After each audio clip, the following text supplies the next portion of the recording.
স্বেচ্ছাসেবকের মতো এই পাশে ভাইদেরকে মাঠে দিয়ে দেন।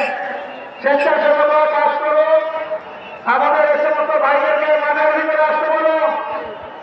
স্বেচ্ছাসেবকরা সকলকে মাঠের ভিতরে পাঠিয়ে দিন। সকলে বসুন।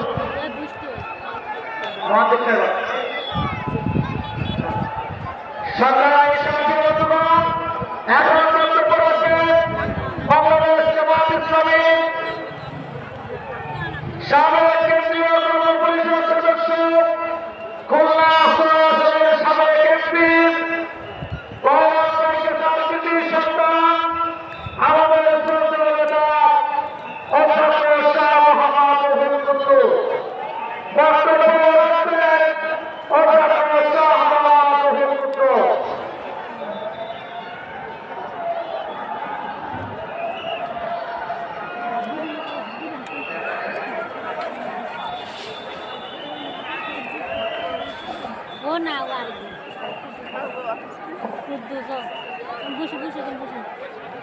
আমাদের সাথে বিশ্বের বিভিন্ন দেশে যারা লড়াই করেছে এই মুক্তির জন্য তাদের প্রবাসীদের সকলের ভোট নিশ্চিত করতে হবে। যারা বাংলাদেশি প্রবাসী বিশ্বের বিভিন্ন জায়গায় আছে এই সকলের ভোটের তালিকা সম্পন্ন হওয়ার পরেই নির্বাচন, তাহলে সকল যোদ্ধা তাদের মতের সঠিক প্রতিফলন করবে ইনশাআল্লাহ।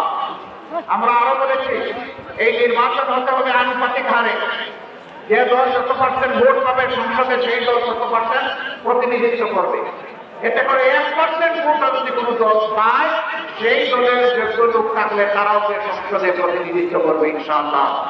কারো আছে কোনো নির্দিষ্ট দলের আছে দেশ এবং ভোট, এই দুইটা জিম্মিয়ার হওয়ার আশঙ্কা থাকবে না। এই জন্য আমরা চাই যে আনুপাতিক হারেই সেই নির্বাচনটা হোক। আপনারাও যেটা চান। সম্মানিত পয়রাবাসী, আপনাদের পক্ষে আপনাদের নেতা জনাব মওলানা আবুল কালাম আজাদ তিনি কিছু দাবি পেশ করেছেন।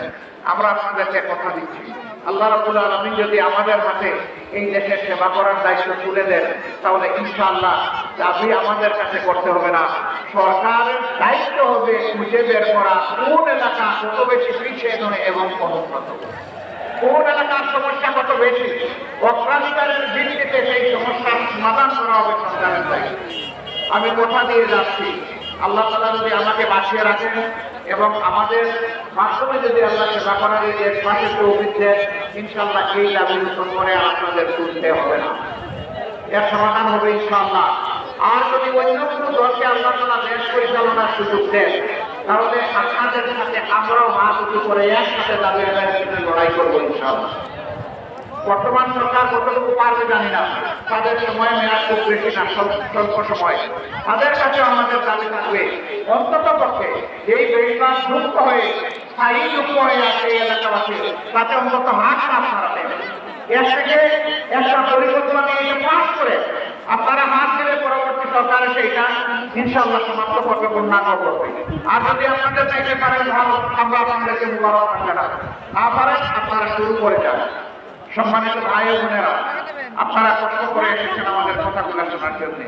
কি জন্য আমরা কি করবো, আগামীতে কি করতে চাই, আমরা আমাদের সন্তানদের স্বপ্ন পূরণ করতে চাই। তারা বলেছে বৈষম্যহীন সমাজ চাই, আমরাও বৈষম্যহীন সমাজ চাই। তারা বলছে আমরা ন্যায় বিচার নির্ভর একটি সমাজ চাই, দেশ চাই, আমরাও বলছি সেই ন্যায় বিচার কায়েম করার জন্যই আমাদের সমস্ত লড়াই। তারা বলেছে আমরা চাঁদাবাজ মানি না, দখলদার মানি না, আমরাও তাদের সাথে হাত মিলিয়ে বলছি আমরাও চাঁদাবাজ রাখবো না এবং দখলদার রাখবো না। এই বাংলাদেশের চাঁদাবাজ এবং দখলদার মুক্ত আমরা করবো ইনশাআল্লাহ। এমনকি আমাদের যদি এই ব্যাপারে দুর্বৃত্তপনা করে তারেও আমরা থাকবো। এখানে চাঁদাবাজের কোনো অস্তিত্ব রাখা হয়। আপনারা দোয়া করবেন আমরা আগামীর বাংলাদেশ যেন আমাদের যুবকদের হাতে তুলে দিতে পারি, তুলে দিয়ে আমরা যেন পিছন থেকে তাদেরকে সাহায্য করতে পারি, শক্তি যোগাতে পারি, সামনে এগিয়ে দিতে পারি। সেই তারুণ্য নির্ভর একটা সমাজ আমরা আগামীতে দেখতে চাই। এই সমাজটাকে আপনারাও চান না? এখানে বিবাদ হয়ে গেছে তো, যাদের বয়স হয়েছে তারা মনে করতেন যে গেলোরে আমার হাত থেকে তো চান্স চলে গেল, আর যাদের বয়স কম তারা বলতেছে আমাদের হাতে চান্স কেটে গেল। না, আমরা কেউ বুড়া নই, কিন্তু এখানে আমিও বুড়া না, আমার চুল সাদা, পুরো সাদা, দাড়ি সাদা, কিন্তু আলহামদুলিল্লাহ আমার কম হলো যুবক কম, আলহামদুলিল্লাহ। আমি আমার আল্লাহকে বলেছি আল্লাহ আমি বুড়া হতে চাই না। বুড়া তো সেই লোক যে কোনো কাজ দেখতে ভয় পায়, যে লড়াই করতে ভয় পায়, যে মানুষের পাশে দাঁড়াতে ভয় পায়, যে মানুষের সুখে দুঃখে চিৎকার দিয়ে সেখানে গিয়ে দাঁড়ানো, সে হলো বুড়া। আমি ওই বুড়া হতে চাই না। আমি প্রিয় জনগণের কাছে সুখে দুঃখে মিশে একাকার হয়ে থাকতে চাই। আপনারা কেউ সবাই সেই যৌবনটা সবাইকে মোবারকবাদ, মাশাআল্লাহ। কাউকে যদি বলা হয় চাচা আপনার বয়স কত, বলে যে ধরে 70, বলে আপনাকে তো এমন লাগে না, অনেক কম মনে হয়। মুখ দেখবেন যে মুখটা হাসিতে ফুটে বয়স কম শুনবে। সবাই আসলে চিন্তা করে আমি যদি একটা যুবক থাকি, আজকে আপনারাও চাইলেন একটা যুবক থাকেন, আমরাও বলি যৌবনের সেই উদ্যম নিয়ে সমাজের সমস্ত আবর্জনা পরিষ্কার করার জন্য আমাদেরকে ঐক্যবদ্ধ হতে হবে। আর আমরা হাতে হাত ধরিয়ে বের করতে ইনশাআল্লাহ। আপনাদেরকে মোবারকবাদ।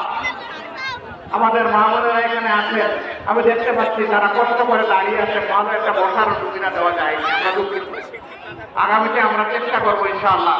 তাদেরকে ভয় দেখানো হয়, যেমন যদি ক্ষমতায় আসে তাহলে যারা অন্যান্য ধর্মের মানুষ আছে তাদেরকে দিকে প্রতিবাদা, আর মহিলা যারা আছে তাদেরকে ঘরের দিকে চুপাইয়ে বাইরে দিলে থাকা। কিন্তু আর কথা, আমাদের ঘরে মা বোন নাই, আমাদের মা বোনেরা প্রয়োজনে চলাফেরা করে না, কাজকর্ম করে না। আমার নিজের প্রিয় তো একজন চিকিৎসক, তিনি তো সংসদ সদস্য ছিলেন, দুটি মেয়ে তারাও চিকিৎসক, ছেলে মেয়েও চিকিৎসক। আমি কি শুধু ছেলেকে চিকিৎসা বিজ্ঞানে পাঠিয়েছি, আমার মেয়েদেরকে আমি পাঠাইনি? তারাকে সমাজের সেবা দেয়নি?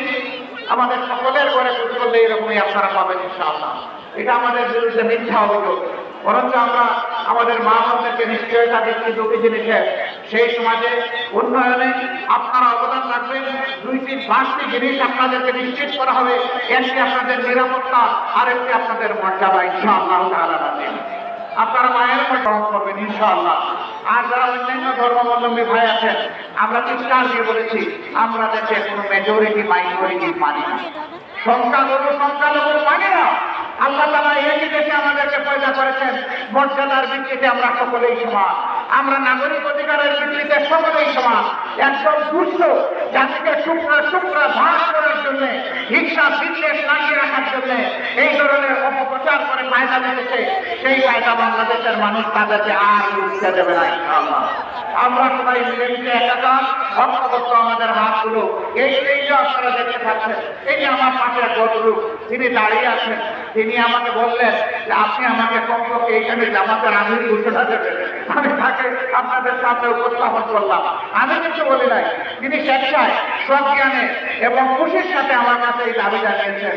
আমি তাকে আমার পক্ষ থেকে আন্তরিক অভিনন্দন এবং শ্রদ্ধা জ্ঞাপন করি। আমরা সবাই হাতে হাত মিলিয়ে ইনশাআল্লাহ জেদ করবো ইনশাআল্লাহ। আপনারা রাজি আছেন? কোন হিংসার জায়গা আমরা রাখবো না, দেশকে ভেঙে টুকরা টুকরা করতে দেব না। স্বাধীনতা সার্বভৌমত্বের জন্য আমরা প্রত্যেকেই ব্যক্তিগতভাবে এক একজন যোদ্ধা হবো ইনশাআল্লাহ। কাজে এই যুদ্ধ আমাদের দেশে 2.5 লক্ষ 5 লক্ষ নয়, 10 লক্ষ নয়, আমাদের দেশে যুদ্ধ সংখ্যা হচ্ছে কমপক্ষে 10 কোটি। কারণ আমাদের মেয়েরাও যুদ্ধ করেছে না, কমপক্ষে 10 কোটি প্রাপ্তবয়স্ক মানুষ এই দেশে আছে। আমরা ইনশাআল্লাহ দেশপ্রেমের অস্ত্র বুকে নিয়ে আমরা আমাদের দেশকে আমরা রক্ষা করবো ইনশাআল্লাহ। আপনাদের সকলকে কষ্ট করে এখানে আসার জন্য, সূর্যমুখী চেহারার জন্য আপনাদেরকে মোবারকবাদ জানাই। আমরা দেখেন শান্তিতে সূর্য আমাদের পিছনের দিকে, আর সূর্যের তেজ আপনাদের মুখের একটা ফুল আছে, সূর্যের আলো যেদিকে যায় ওই ফুলটা সেই দিকে ঘুরে যায়। আপনারা সূর্যমুখী, আপনারা সূর্যের দিকে আসেন আলহামদুলিল্লাহ। এই ফুলগুলা জান্নাতেও ফুল হয়ে ফুটুক আমি দোয়া করি। আপনাদের কারণে এই বাংলাদেশ জান্নাতময় হোক। আমাদের নারী পুরুষ নির্বিশেষে, দল মত ধর্ম নির্বিশেষে এ প্রিয় দেশ আমাদের বাংলাদেশ। রাব্বুল আলামিন তুমি এই দেশের উপর রহমত নাযিল করো, শান্তির ফয়সালা দান করো। এই দেশে তুমি ইনসাফ কায়েমের জন্য আমাদেরকে কবুল করো। আসসালামু আলাইকুম ওয়া রাহমাতুল্লাহ। আল্লাহ হাফেজ। বাংলাদেশ জিন্দাবাদ, বাংলাদেশ জামাতে ইসলামী জিন্দাবাদ।